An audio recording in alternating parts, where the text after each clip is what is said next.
네, 이번 주 정치권 주요 이슈의 맥을 짚어보는 정치뷰 시간입니다. 정치부 한송원 기자 나왔습니다. 안녕하십니까?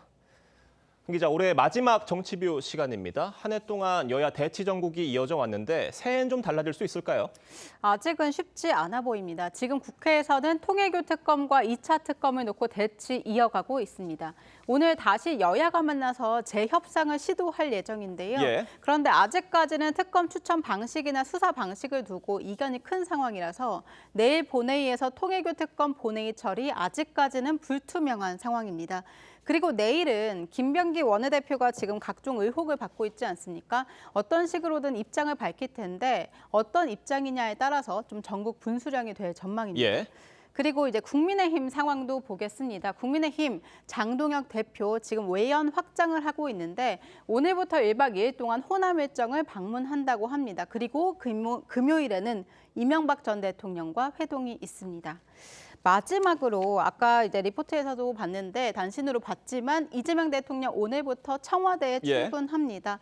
아무래도 대통령실 용산시대 3년 7개월 만에 막을 내리게 된 셈입니다. 그러니까 정부 출범 6개월 만에 다시 청와대로 들어가는 건데 세금 부담이 워낙 큰 만큼 꼭 다시 들어가야 하느냐 이런 물음표도 아직은 있는 것 같아요.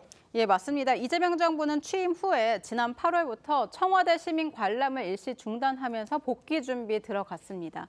청와대 이전과 보수 공사를 위해 예비비 259억 원이 투입이 됐습니다. 국방부 재이전 비용도 238억 원 가량으로 추정되고 있습니다. 윤석열 정부 당시 용산 이전 비용인 800억 원까지 합하면 용산 이전 그리고 청와대 복귀 과정에 1,000억 원이 넘는 세금이 들어가는 셈입니다. 대통령실은 이번 청와대 이전의 의미, 비정상화의 정상화다 이렇게 강조하고 있는데요. 지난 6개월 역시 회복과 국가 정상화의 기간이었다 이런 설명입니다. 사실 역대 대통령 후보들이 대선 때마다 폐쇄적인 청와대를 벗어나겠다 이렇게 얘기를 해왔었는데 좀 거꾸로 가는 거 아니냐 이런 지적도 나오는 것 같습니다. 예, 맞습니다. 원래 청와대 본관 자체가 경복궁 근정전을 염두에 두고 지어졌다고 합니다. 청와대 본관 자체가 워낙 넓고 궁궐형에다가 참모들이 근무하는 여민관까지도 거리가 꽤 됩니다. 그렇다 보니까 업무 효율성이 떨어지고 소통도 어렵다 이런 지적이 줄곧 제기돼 온 건데요. 네. 이 때문에 1992년 김영삼 전 대통령부터 김대중, 문재인 전 대통령 모두 광화문 청사로 집무실 이전하겠다 이렇게 언급했었고 노무현 전 대통령은 아예 수도를 세종시로 옮기려고 했었습니다. 그러면 이번엔 청와대로 다시 들어가는 대신 좀 달라지는 게 있는 거예요?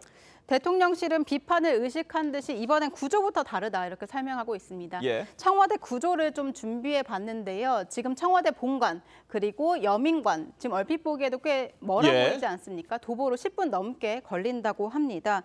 이전 정부와 다른 점은 원래 대통령 집무실이 저기에 있는 청와대 본관에 있는데 이번에는 여민관에도 만들었다고 합니다.